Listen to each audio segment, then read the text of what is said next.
안녕하세요, 여러분. 네, 아름다운 가을이 무르익어가고 있네요. 너무 아름다운 가을이에요. 아침에 향이 풍부한 커피 한 잔. 정말 좋죠. 너무 행복한 것 같아요. 커피 한 잔이. 네, 그리고 바깥을 쳐다보면 가을이 깊어가고 있어요. 그것만으로 모든 걸 잊게 하고 행복한 감정을 느끼게 하는 것 같아요. 네. 제가 오늘 읽을 책은 질문하고 대화하는 하브루타 독서법이란 책이에요. 질문하고 대화하는 하브루타 독서법. 평범한 우리 집에서도 쉽게 할 수 있는 말로 하는 독서 공부법. 네. 양동일, 김정환 작가님들의 공동저서 책이고요. 유대인들 자녀교육법, 유대인들 학습법 저희 굉장히 관심 많잖아요. 그래서 저도 저희 아들한테 굉장히 시켜주고 싶은, 어떻게 이런 식으로 해주고 싶은, 근데 어떻게 하면 되는 건가? 유대인들 자녀 교육을 어떻게 하는 건가? 이 사람들은. 그래서 그렇게 왜 무엇을 어떻게 해서 인재가 많은가? 이런 생각을 하면서 유대인 자녀 교육에 관련된 책들을 많이 수집을 했었습니다. 그래서 오늘 차 한 잔을 마시며 책장을 휘휘휘 보는데 이 책이 보이더라고요. 그래서 저희 아들이 3학년인데 그래 너도 이제 올해까지만 놀아라. 그래 이제 좀 제대로 된 Y 만화책은 그냥 그만 좀 보고 제대로 된 대화를 좀 독서를 좀 하고 독서를 하면서 책으로의 방향성을 이제 끌어내야 되는데 네 그래서 오늘 이 책을 가져왔고 대부분 제가 가르치는 아이들한테 물어보면 선생님 전 어렸을 때 정말 책 많이 읽었었어요. 저 완전히 책벌레였었어요. 저 어렸을 때 진짜 많이 읽었어요. 이러거든요. 그리고 또 심지어 어떤 친구는 영재들 다니는 영재원까지 다니더라고요. 근데 그 친구가 하는 소리가 전 정말 책을 많이 읽었다.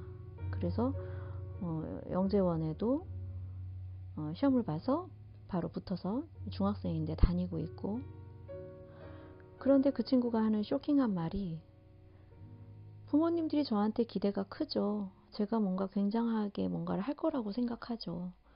근데 저는 책 읽는 게 지금은 싫어요. 이러더라고요.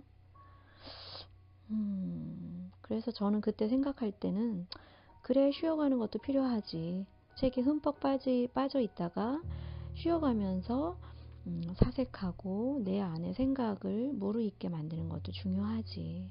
그럴 나이지라고 이야기를 한 적도 있었는데 어쨌든 대부분의 아이들이 제가 하고 싶은 말은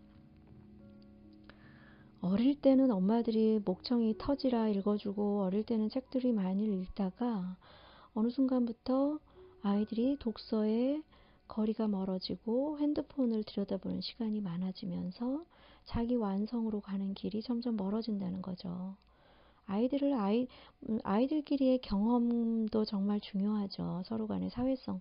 그건 뭐 말할 수 없이 중요한 부분인데 문제는 내면의 성장과 함께 일어나야 되는 건데 함께 일어나지 못하니까 요새 아이들의 문제점 하나가 공감 능력이에요. 공감 능력이 서로 없어요. 그러니까 만나면 서로 다 각자의 이야기만 해요. 정말 신기해요.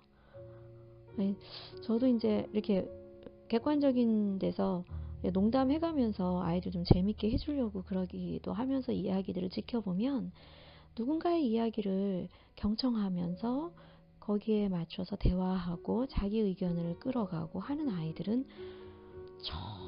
정말 없어요. 네, 정말 없어요. 남자아이들은 더 심하고요. 그래서 지식도 단편적으로 습득하죠. 이제 어릴 때 만화를 보면서 지식도 단편적으로 습득하고, 그리고 핸드폰을 아이들이 자꾸 보면서 단어가 굉장히 짧고요. 굉장히 짧게 전달이 돼서 충분히 풀어서 자기 감정을 얘기하는 법도 몰라요. 아이들이 자기 감정을 충분히 풀어서 얘기하는 법도 몰라요. 그게 잘 안 돼요. 우리 어렸을 때만 해도 저는 그런 기억이 나거든요. 잠잘 때 뭐 TV도 없고 그럴 때 시골에 가면 이모가 잠들 때까지 이야기를 5편이고 10편이고 이렇게 해줬던 것 같아요. 그러면 그 이야기를 듣고 처음부터 중간 결말까지 어떤 표현을, 살아있는 표현을 들었던 것 같고, 그리고 엄마도 그렇게 이야기를 통해서 교육을 이렇게 가르치고 싶은 부분을 전달을 하고, 또 뭐 교회나 이런 데 갔었을 때도 어른들이 그런 이야기들을 참 많이 해주셨고, 학교에서도 이야기를 해주시면 굉장히 재미있게 들었고. 근데 요새 아이들은 어떤 이야기를 해줘도 선생님들이 뭐 이런 뭐 첫사랑 얘기라든가 이런 얘기 정말 재밌게 저희는 집중해서 들었잖아요. 근데 요새 아이들은 그런 거에 별로 집중해서 듣지 않아요. 그러니까 희한해요. 이 시선이 타인의 감정에 가 있지 않아요. 그리고 오로지 내 감정에만 집중이 돼 있고, 타인의 감정에는 집중이 안 돼 있다 보니까 서로 다 나쁜 놈이에요. 서로 다 쟤네들 다 나쁜 놈들이에요. 그래서 독서 교육이 정말 중요하고, 또 제가 느낀 것은 여자아이들 같은 경우는 논리력 부족이, 이 독서를 한 친구들 중에서 또 논리력이 안 되는 아이들이 많아요. 그게 또 뭘까요? 왜 그럴까요? 책을 좀 읽었다는데 왜 그럴까요?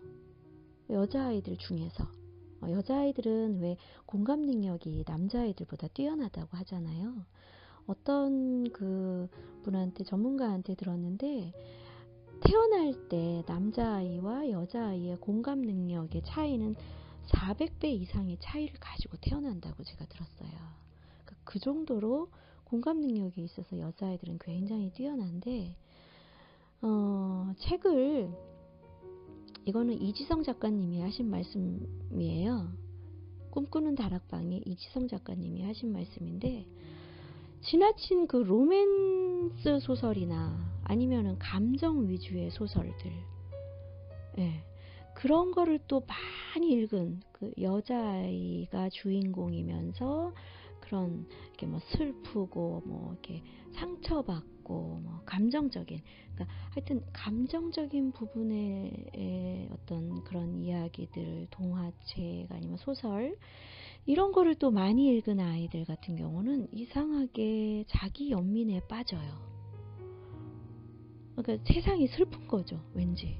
세상이 슬프고 내가 불쌍하고, 그거를 아예 이렇게 어떠한 멘트로, 단어로, 언어로 명확하게 표현을 해내면 다행인데, 문제는 알 수 없는 그런 그 멜랑콜리한 감정 속에 항상 이렇게 놓여져 있는 거죠.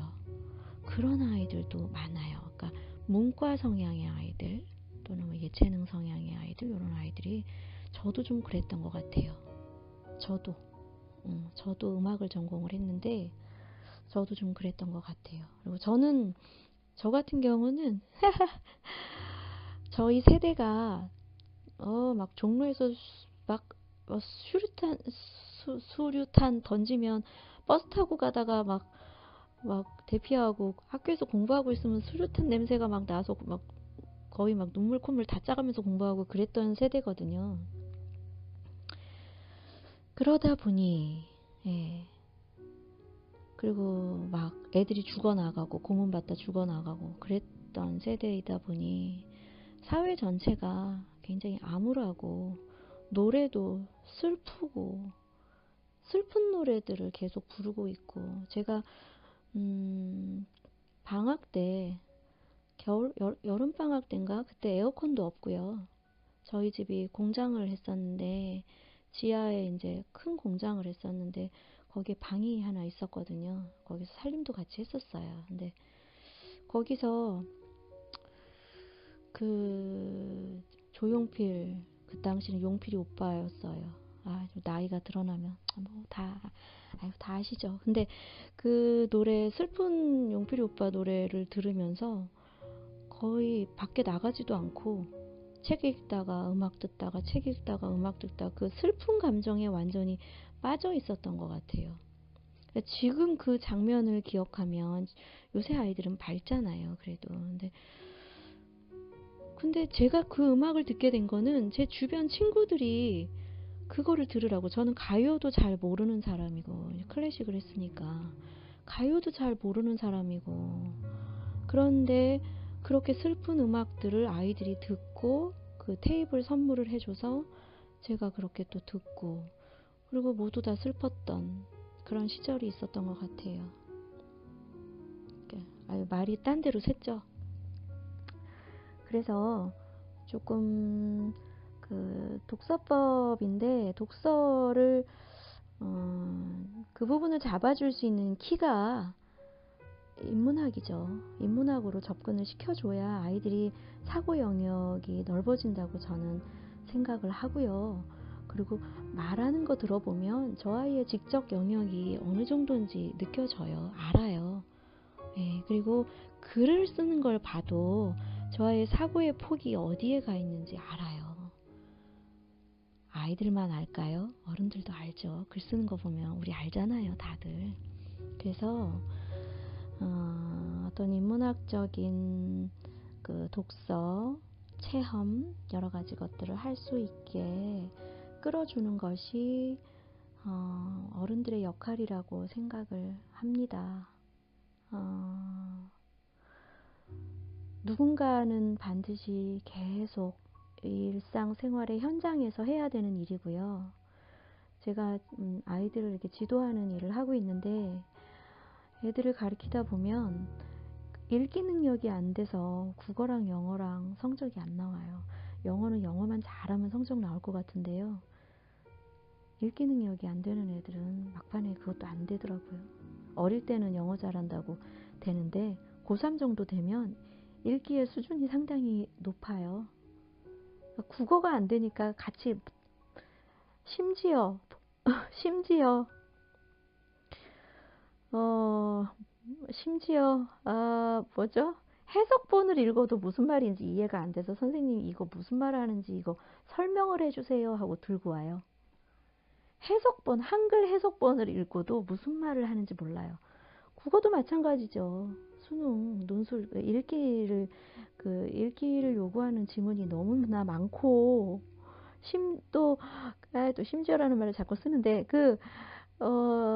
로스쿨 입학 시험의 지문에 해당하는 것들을 따로 그거를 읽고 연습하는 애들이 있어요. 국어 성적을 올리기 위해서. 그러니까 그만큼 읽는 거는 다양하게 읽어야 되는 건데, 평상시에 안 읽었던 애들은 벽에 부딪힙니다. 그리고 그 벽에 부딪히는 것을 공부를 좀 해보신 분들은 같이 교류를 해서 이해가 되는데, 아이들하고 부모조차도 그런 어떤 읽기 능력이나 깊은 독서력이 없으신 분들은 성적이 왜 그렇게 나오는지 진단이 안 돼요. 전문가들이 얘기를 해줘도 잘 모르시고, 그리고 사실은 참 어려운 부분이에요. 그 부분이 말을 어디까지 솔직하게 하는가, 그것도 참 한계가 있고, 그래서 어렸을 때 책을 안 읽은 친구라도요, 오히려 성장해 가면서 책을 읽어야 된다고 저는 생각을 해요.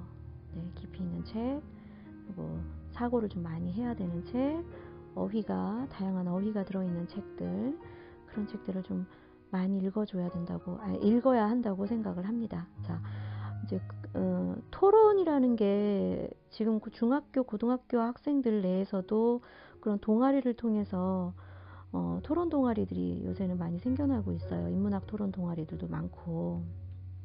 토론이라는 것은 학생 때도 훈련을 해야 되고, 대학교 들어가도 훈련이 돼야 되고, 사회 나가서도 네, 자기가 알고 있는 그 분야, 영역들을 상대방과 함께 즐기면서 대화하고, 우리 알쓸신잡처럼 네, 그런 것들이 조금 더 높은 지적 영역의 대화가 필요하다고 생각해요.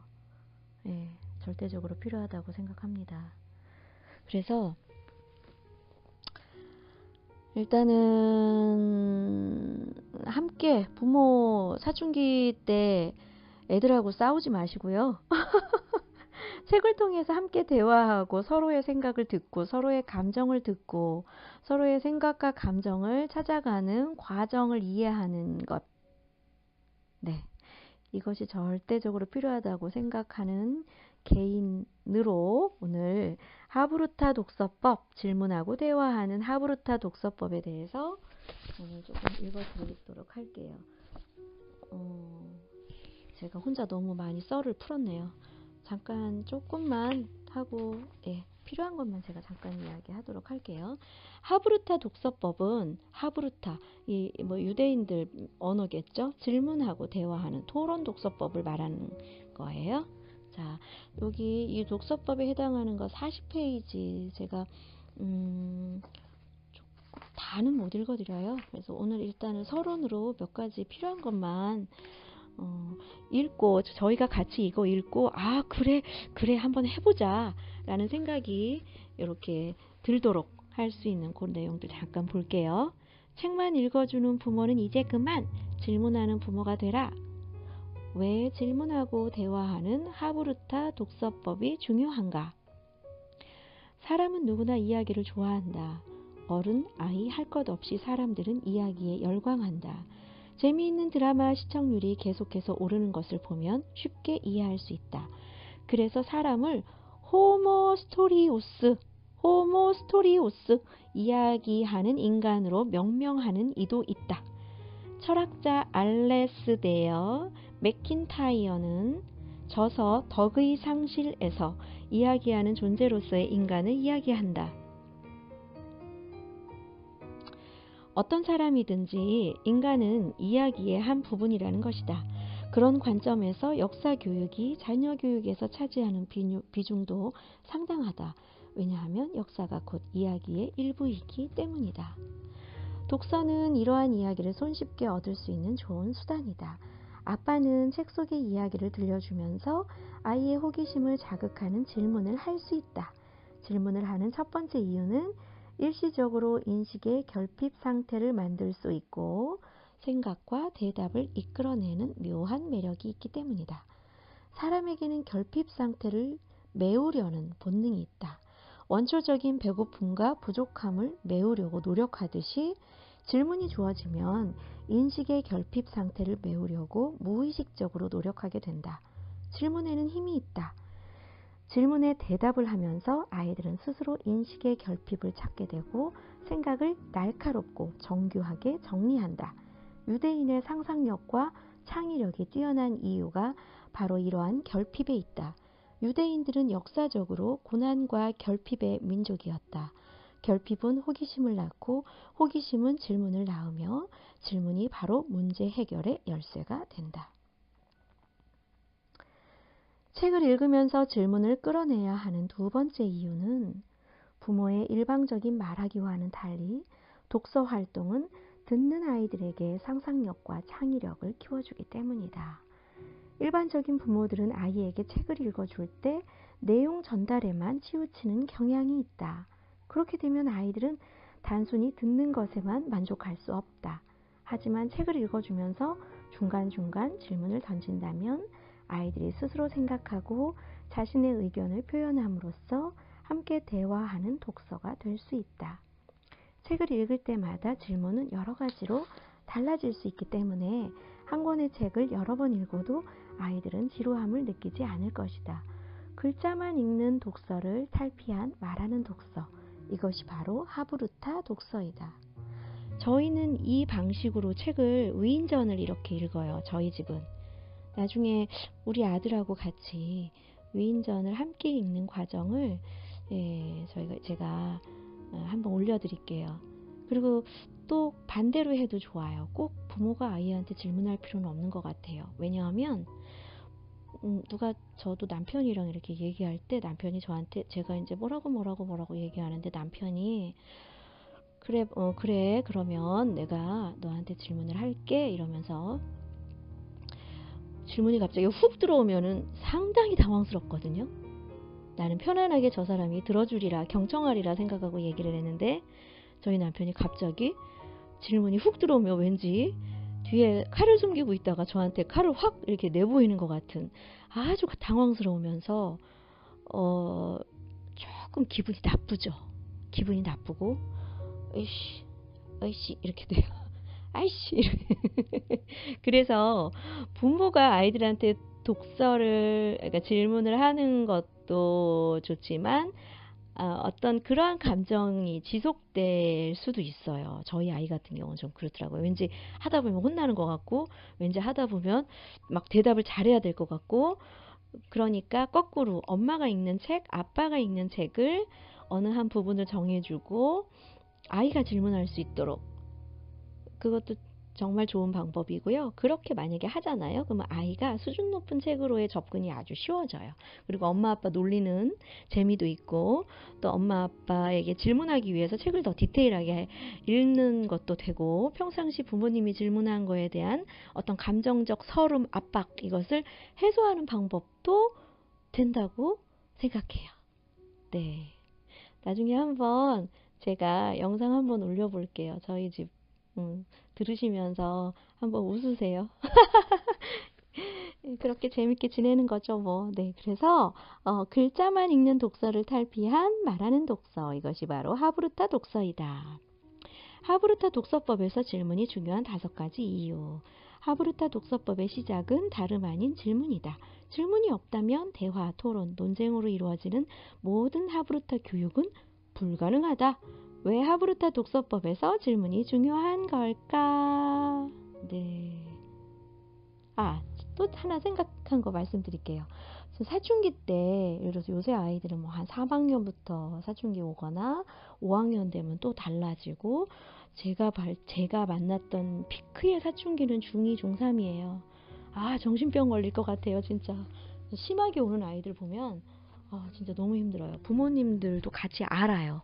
정신적으로 앓고 육체적으로 앓고 부모님들 특히 엄마들은 그때가 갱년기 슬슬 이제 올 때 나이쯤이 돼요. 40대 초반 지나서 중반 넘어가고 이러면 같이 앓으세요, 정말. 그래서 너무너무 우울한 생활들을 하세요. 근데 저는 좋은 어떤 그 마음에 관련된 좋은 책들을 가지고 아이와 함께 대화하는 게 너무 좋은 것 같아요. 이 하브루타 독서법을 거기에 적용을 하는 거죠.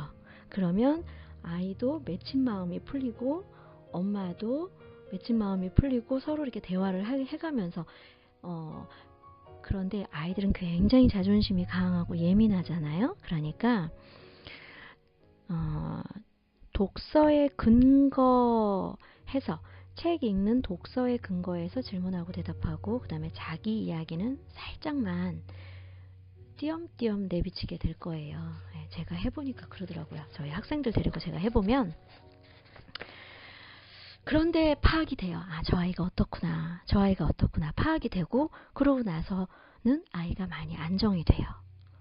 제가 이거를 하고 있거든요. 그러니까 어머님, 아버님도 아이를 데리고 가족끼리 아니면 형제 있는 집안의 형제들끼리 이 싸움도 정말 굉장하더라고요. 그것 때문에 서로 앓는 애들도 있어요.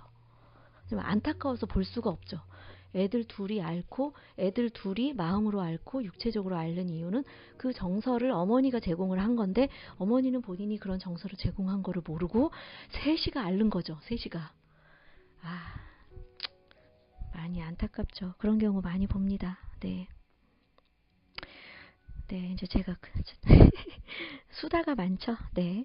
질문은 정보를 획득할 수 있는 가장 효과적인 방법이다. 네, 지금 맞네요. 제 생각이. 이것은 거의 모든 질문과 관련된 책에서 맨 먼저 거론하는 내용이다.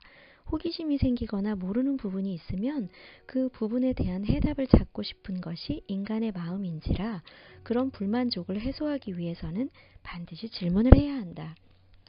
그러므로 질문은 정보를 얻기 위해 반드시 거쳐야 하는 과정이다. 질문은 정보 교류의 첫 번째 시발점이다. 네, 정말 아이들 독서할 때 어려운 독서 하지 마시고요. 마음 관련된 심리 치유에 관련된 책들 가지고 읽어보시면 이거는 사춘기 아이들의 어떤 마음을 다독거려 주기에 정말 좋고요. 그리고 부부지간에 그런 식으로 해도 좋은 것 같아요. 그러니까 이 아주 좋은 방법을 다양한 영역의 책, 다양한 분야의 책을 활용해서 할 수 있는 장점이 있어요. 저는 지금 마음에 대해서 이야기를 드렸고요. 역사 공부할 때도 정말 좋죠. 아이들 역사도 인문학이죠. 인문학은 아시죠 여러분? 철학, 역사, 음악,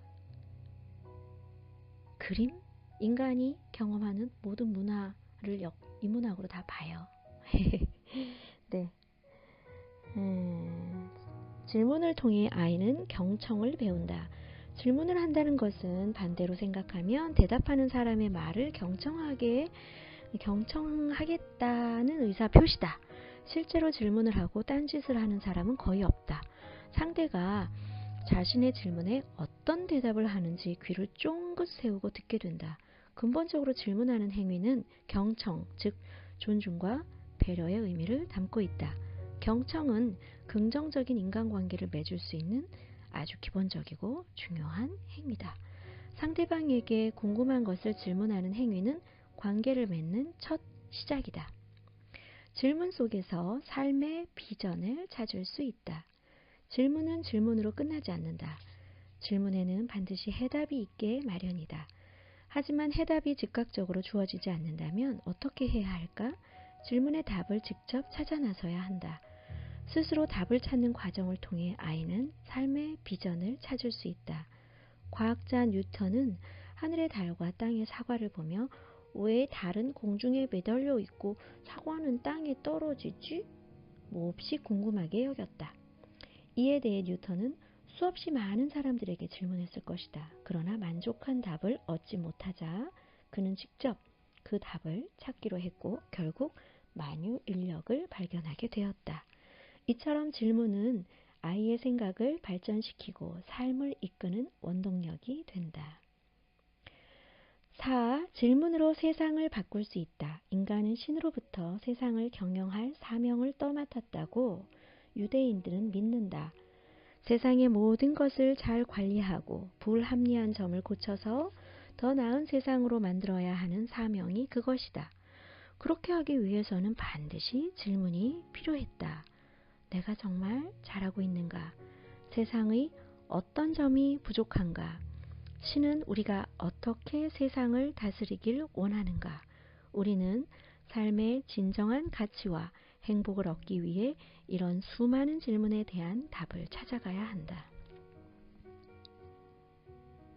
제가 올려준 것 중에 영상 올려준 것 중에 자기신뢰 랠프 waldo 에머슨의 자기신뢰가 있어요. 그래서 이 책을 가지고 아이들한테 읽히는 게 정말 좋고요. 예, 이건 정말 제가 아이들에게 읽히기를 강추하는 책이고 부모님 또한 이 책으로 함께 독서하고 하브루타 독서법으로 서로 질문하고 대화하고 서로 질문하고 대화하고 할 수 있는 아주 좋은 책이라고 생각해요. 자기신뢰. 유대인들이 지금 여기 제가 읽어드렸던 거 세상의 모든 것을 잘 관리하고 불합리한 점을 고쳐서 더 나은 세상으로 만들어야 한다는 사명. 그렇게 하기 위해서 질문. 어떤 점이 부족한가 세상에? 신은 우리가 어떻게 세상을 다스리기를 원하는가? 우리는 삶의 진정한 가치와 행복을 얻기 위해 이런 수많은 질문에 답을 찾아가야 한다. 이 내용에 굉장히 걸맞는 책이에요. 자기신뢰라는 책이. 네, 사람은 주어진 대로 살아가면 안 되고요. 일평생 한 번 젊은 시기에, 그것도 젊은 시기가 아주 적절하죠. 왜 내가 태어났고, 왜 살고, 어떻게 살아야 하고, 세상은 어떻게 돌아가고 라는 거에 대한 진지한 질문과 그거에 대한 해답을 스스로 찾아 나가는 과정의 시간이 반드시 필요하다고 생각해요. 사춘기 때 엄마 나 왜 낳았어? 엄마 아빠 나 왜 낳았어? 이 질문부터 시작을 하는데 그 질문에 싸가지 없는 소리 하고 있네. 어디서 부모한테 이렇게 대답할 것이 아닌 것 같아요. 제가 부모가 되어 보니까 정말 그 부분에 대해서 부모한테 효도는 못할 망정 어디 그런 그런 말을 부모한테 하느냐 이렇게 대답하고 넘길 것이 아니라 그것이 질문의 시작이기 때문에 그거에 대해서 함께 책 읽고 함께 생각하고 함께 얘기하는 시간이 많이 필요할 것 같다는 생각이 듭니다. 네, 저희 아들도 아마 요즘도 삐지면 그런 말을 얼뜻 해요. 왜 나왔어? 이런 말은 안 하는데 좀 뭔가 하여튼 그런 이야기를 좀 한 것 같아요. 네, 그래서 이제 뭔가 네가 세상을 배울 때가 되었군. 한번 해봐야겠네요. 네, 이제 정말 본격적으로 해봐야 할 타임인 것 같아요. 자, 5번 질문은 아이의 사고와 마음을 성숙하게 만든다. 유대인들이 질문을 생활화하는 이유는 무엇일까? 신이 말한 대로 순종하면 되지 굳이 의문을 품을 이유는 없지 않는가? 하지만 유대인들은 신의 명령을 거스르기 위해 질문하는 것이 아니다. 신의 뜻을 좀 더 구체적으로 찾고 자신이 행복해지기 위해 질문하는 것이다. 유대인의 성경은 모든 질문에 대해 답해주지 못한다.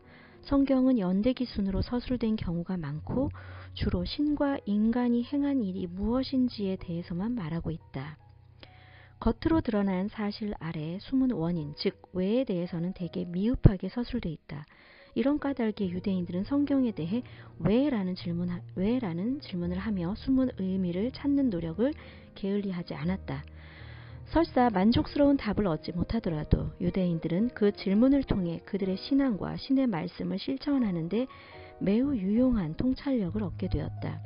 이것은 곧 신을 향한 거룩한 질문이며 이런 질문이 많아질수록 신을 닮아가는 삶을 살게 된다고 유대인들은 믿는다.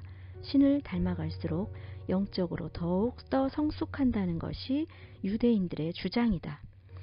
종교적인 면을 떠나 하브루타 교육을 받은 한국의 아이들은 이 세계가 왜 이렇게 이루어졌는지, 앞으로 더 올바르고 행복하게 살기 위해서는 어떻게 해야 하는지 스스로 생각하고 답을 찾게 되기 때문에 더욱 성숙한 생각과 마음을 갖게 된다.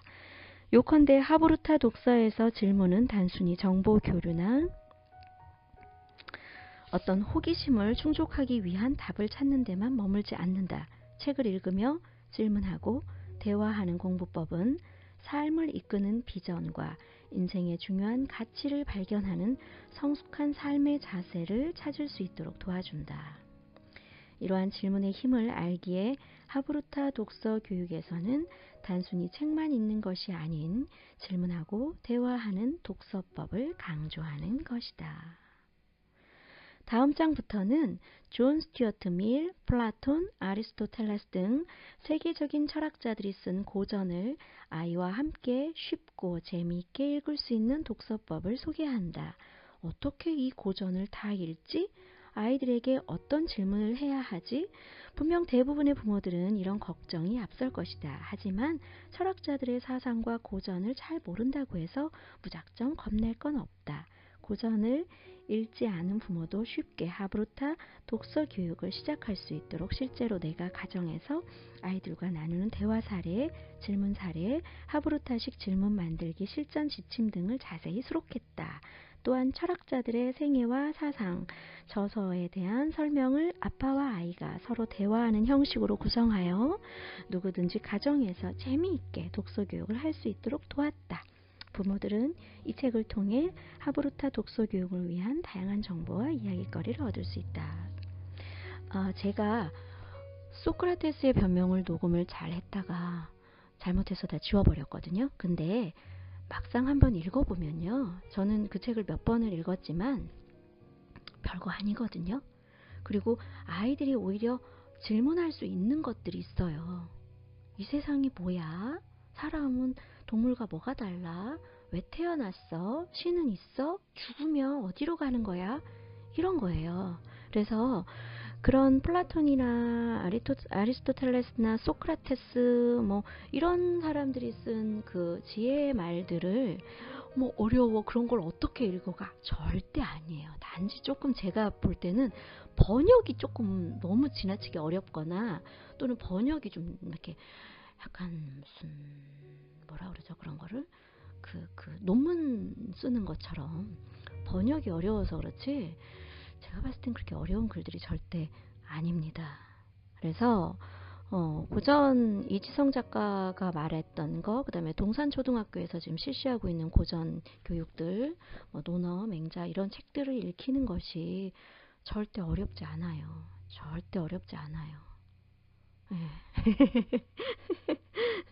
쉽게 할 수 있어요. 문제는 내가 바깥에서 주는 외부 정보로 그것을 받아서 뭐 그런 게 있어? 뭐 그런 게 있나 보지? 뭐 내가 어떻게 해? 뭐 이렇게 생각하지 말고 본인이 알아보고 내가 그것이 옳았구나, 필요하다라는 판단이 스스로 서면 결심을 하셔야 돼요. 결심을 한 다음에 하루에 한 페이지씩, 두 페이지씩 많이 실시하지 마시고 조금씩 인간의 뇌가 어렸을 때 접한 어휘 제가 그 실험 그 한 사람에 대해서 제가 좀 이름을 기억을 못해요. 죄송해요. 제가 맨날 메모장을 들고 다녀야 돼요. 제가 근데 어렸을 때 10개의 단어를 들려준 아이, 100개의 단어를 들려준 아이, 10,000개, 1000개, 10,000개, 뭐 10만 개 이렇게 어휘수를 이제 실험을 할 때 제한을 했겠죠. 나이에 뭐 한 서너 살 요때 아이들 대상으로 한 것 같아요. 3세에서 5세. 그때가 해마가 기억력을 담당하는 부분인데 그때가 막 발달이 일어나요. 그래서 그때 많은 어휘를 들려준 아이들이 나중에 성인이 되었을 때 그들의 사회에서의 성공적인 삶을 찾아서 한 실험이 있는데 많은 어휘에 노출된 아이들이 굉장한 성공을 했대요. 그래서 이거를 말 그대로 앉아서 엄마들이 머리밭에 앉아서 사전을 읽어주시고 이런 거는 그렇게 하시면 안 되고요. 네, 독서죠. 독서만 전부일까요? 아니에요. 부모가 집에서 사용하는 어휘의 수준이요. 어떤 어휘 사용하세요? 어떤 어휘들 사용하세요? 부모가 사용하는 어휘의 수준들이 높고 그 어휘를 이 아이가 자연스럽게 접하고 저희 아들 같은 경우는 뭔가 자기가 그 의미를 전달하고 싶은 머릿속에 뭔가 막 그게 있는데 그 뭔가 더 멋있게 전달하고 싶은데 그게 어휘가 생각이 안 나는 그런 거를 자주자주 저희가 목격을 하거든요. 저희 아들은 참고로 논어를 한 3회독 정도를 시켰어요. 2학년 때. 그러니까 뭔가 생각을 자꾸 그런 어디서 들어봤던 그 약간 멋진 그런 말 어떤 멋진 표현을 스스로 자꾸 이렇게 막 이렇게 찾아가는 것 같아요. 네, 재밌죠. 네, 그리고 어쨌든 독서는요, 태어난 아이들부터 임종을 앞둔 분들까지 모두 다 중요한 거예요. 예, 지혜의 글들을 읽고 자기 안의 내면에 집중하여 그 내면에서 신성과 결합되어서 좀 더 멋진 생각과 멋진 사상과 멋진 철학들이 튀어나오도록 하는 거죠. 네, 멋있게 살아요, 우리. 네, 멋있게 살아요. 멋있게 산다는 거는 내 생각이, 내 정서가, 내 마음이 높아진다는 거죠. 높아진다는 거죠. 예. 랠프 월도 에머슨이 말한 것처럼 성공의 조건, 결혼, 뭐 교육, 뭐 이런 모든 삶들 이런 것들은 사실은 사회가 나한테 선택하도록 주어지는 걸 던져준 거래잖아요. 거기에서 그 던져준 거에 맞춰서 살아보려고 기를 쓰지 마시고 우리 스스로 어떤 삶이 행복한 삶인가, 어떤 삶이 한 인간으로서 가치 있는 인간인가, 그거를 항상 생각해 보고 사는 것이 중요한 것 같아요. 네. 요것만 제가 잠깐 읽어드리고 이 책에 대해서는 조금 더, 이 책은 요거는 다음 시간에 제가 다시 어떻게 읽으면 조금 편안하게 들릴지 조금 연구를, 왜냐면은 뭐 연기를 해야 되거든요, 제가. 계속 아빠랑 아이랑 계속 주고받고 이렇게 계속 대화를 해서 제가 연기를 준비를 해서 여러분들이 아주 쉽고 재미있게 듣고 일상생활에서 활용하실 수 있도록 그렇게 한번 해볼게요. 네. 우리 책 읽고 멋진 사람 되어요. 감사합니다. 사랑해요. 네, 축복합니다. 또 만나요.